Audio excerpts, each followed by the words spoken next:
আসসালামু আলাইকুম। আমরা চলে আসলাম আমাদের এই ঘাসের জমিতে সার দেওয়ার জন্য। যেহেতু আজ সকালে প্রচুর বৃষ্টিপাত হয়েছে, তাই আমরা চলে এসেছি আমাদের ঘাসের জমিতে সার দেওয়ার জন্য। এখানে আমরা সার হিসেবে নিয়েছি পটাশ এবং কালো সারের ডিএপি এবং ইউরিয়া সার। এগুলোকে আমরা একসঙ্গে মিক্স করে নিয়েছি। এগুলোকে একসঙ্গে মিশিয়ে দিলে ঘাসের ফলন অনেক দ্রুত পাওয়া যায়। সারগুলো আমাদের একসঙ্গে মিক্স করা শেষ হয়ে গেছে। এখন আমরা ছিটানোর জন্য প্রস্তুতি নেব। এখনই আমাদের ঘাসে সার দেওয়ার পারফেক্ট সময়, যেহেতু আমাদের ঘাসের জমিতে সেচ দেওয়ার কোনো ব্যবস্থা নাই, তাই বৃষ্টি হওয়ার সাথে সাথেই আমরা সার বোনার জন্য চলে আসলাম। কাটার পরে এইবারই আমরা প্রথম সার দিতেছি।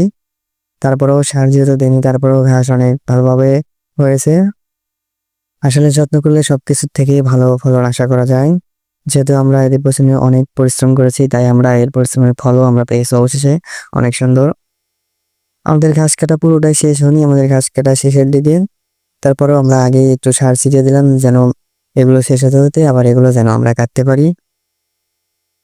মাটিতে বিছানো ঘাসগুলোকে আমরা আগে থেকে কেটে রেখে দিয়েছি, যেন সার ছিটানো শেষ হলে আমরা ঘাসগুলোকে বাড়িতে নিয়ে যেতে পারি। যেহেতু এসেছি, ঘাস নিয়ে যাই তাহলে ভালো হবে। ঘাসের সাইডে দেখতে পাচ্ছি অনেকগুলো জঙ্গল হয়েছে, এগুলোকে সাধারণত আমরা ললের গাছ বলে থাকি।